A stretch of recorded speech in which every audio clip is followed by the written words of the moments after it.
जय मसीह, नमस्कार आदरणीय मेरा दाजुभाइ दिदीबहिनीहरू, आमा बुवाहरू, भाइ बहिनीहरू, देशभरि विदेशमा रहनुभएका सम्पूर्ण मलाई अति नै माया गर्ने अथवा मैले पनि माया आदर सम्मान प्रेम गर्नुहुने सबैजनालाई यो बडा दिनको अवसरमा तपाईहरुलाई ह्यापी मेरी क्रिसमस भनेर मेरो घर परिवार, मेरो सेवकाई अनि सम्पूर्ण क्रिस्चियन दाजुभाइ दिदीबहिनीको तर्फबाट म तपाईहरुलाई ह्यापी क्रिसमस, मेरी क्रिसमस टक्राउन चाहन्छु। परमेश्वरले तपाईलाई यो बडा दिनको समयमा र आउँदै गरेको नयाँ वर्षको समयमा उत्सवमा तपाईलाई परमेश्वरले प्रशस्त मात्रामा जोश, उमङ्ग, आनन्द, शक्ति, सामर्थ, आशा सबै दिनुभएको होस् भनिकन म तपाईहरुलाई यो उत्साहको सन्देश तपाईहरुको अगाडि ल्याउन चाहन्छु।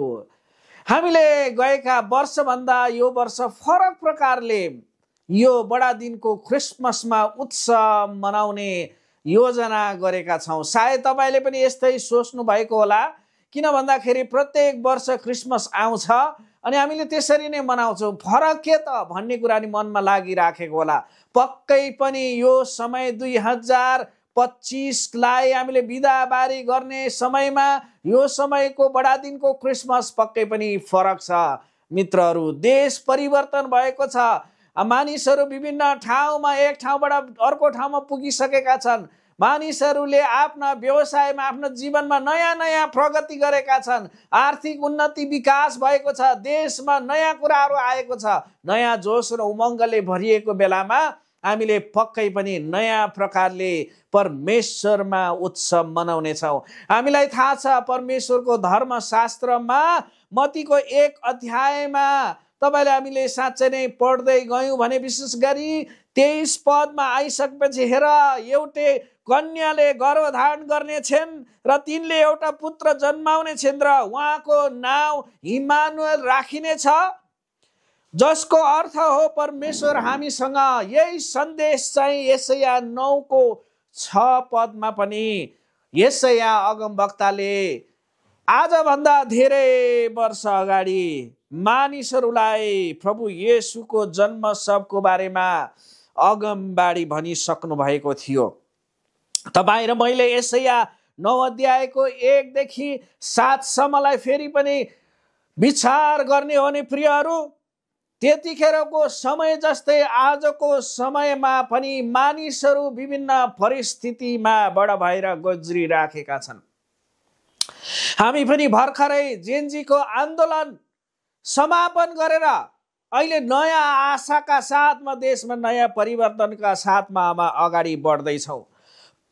माफ गर्नुहोला, सङ्कटमा परेकाहरूको निम्ति नैराश्य हुने छैन भनेर यसै अगमवक्ताले त्यतिखेर नै अगमबाडी गर्नुभएको थियो। किनकि प्रभु येशूको आगमनको बारेमा अगमबाडी गर्दाखेरि मानिसहरूको लागि साँच्चै नै त्यो सङ्कटबाट, उनीहरू ती निराशबाट निस्किने कुरा चाहिँ प्रभु येशूले नै अघि नै गरिसक्नु भएको छ। आज हाम्रो लागि पनि प्रियहरू, प्रभु येशूको यो बडा दिनको जन्मोत्सवको समयमा, नयाँ वर्षले ल्याउने नयाँ उमङ्गको समयमा प्रियहरू, तपाईहरू जुनै सङ्कट, जुनै परीक्षा, कुनै पनि कुरा निराशमा हुनुहुन्छ भने, जस्तो परिस्थितिमा भए पनि आशा छ परमेश्वरले तपाईँ र मलाई यहाँबाट निकाल्नु हुनेछ। तपाईले 1 पदमा तपाईले पढ्नुभयो भने यो सन्देश चाहिँ यशायाले मानिसहरूको लागि भन्नुभएको थियो। त्यस्तै हाम्रो लागि साँच्चै नै अन्धकारमा हिँड्ने मानिसहरूले एउटा ठुलो ज्योति देखेका छन् भनेर यशायाले पद 2 मा भन्नुहुन्छ। त्यो समयमा मानिसहरू अन्धकारमा परेका थिए। मानिसहरूको आशा थिएन। अँध्यारामा हिँड्नुपर्ने सबै कुरा मानिसहरूको लागि साँच्चै नै एकदमै गाह्रो परिस्थिति थियो। तपाईलाई सम्झना छ, जब प्रभु येशू ख्रीष्ट चाहिँ यस पृथ्वीमा जन्मिने अब समय आयो, त्यतिखेर स्वर्गदूतको सन्देश आउँदा पनि त्यस्तै परिस्थिति भएको थियो प्रियहरू। र मानिसहरूको लागि साँच्चै नै त्यो ठुलो आशा, ज्योति, साँच्चै तपाईले ज्योति भने त्यो उज्यालोको कुरा हो। है। हाम्रो देशमा साँच्चै नै उज्यालो पार्टी पनि सुरु भइसकेको छ। साँच्चै नै एउटा उदयमान व्यक्तिले आज उज्यालो देशमा आशाको कुरा लिएर विभिन्न हाम्रा मानिसहरू पनि अगाडि बढिराखेका छन्। देशमा जनतालाई सेवा गर्न अगाडि बढेका छन्।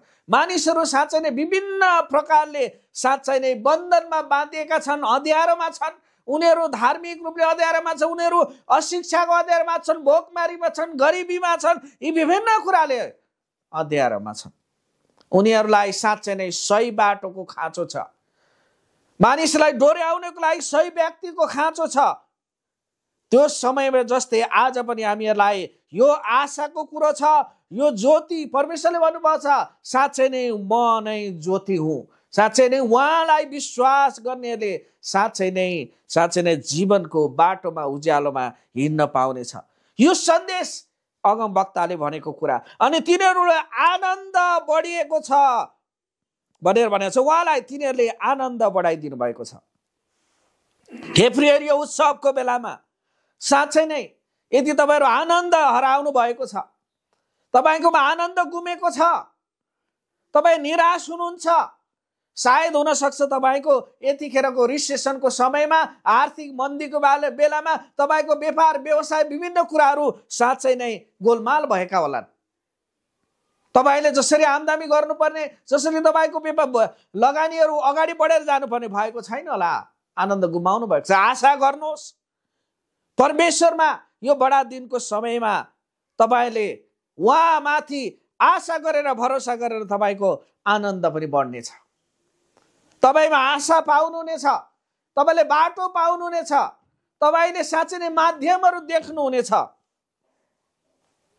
त्यस्तै गरेर यसै अगमवक्ताले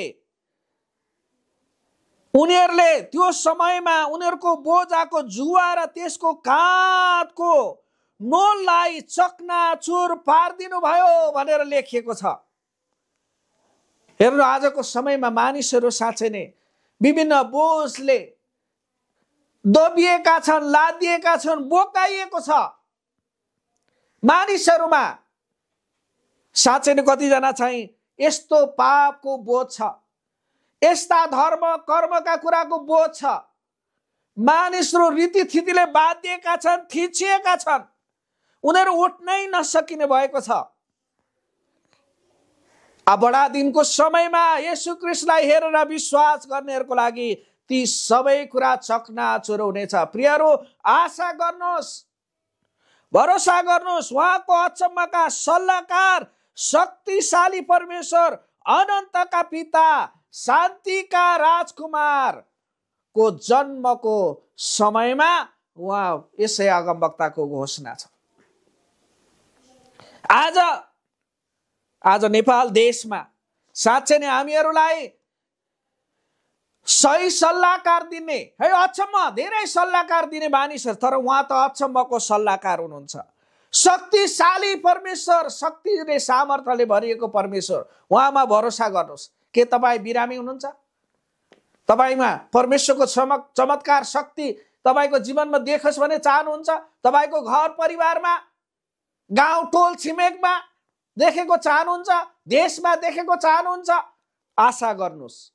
यो बडा दिनको समय परमेश्वर अचम्मको सल्लाहकार शक्तिशाली परमेश्वरको जन्म सबको समय हो। अनन्तका पिता र शान्तिका राजकुमार, तपाईँलाई शान्ति चाहिएको छ है। हाम्रो देशमा हामी राजा राजा भनेर पनि, राजकुमार भनेर पनि भन्छौँ।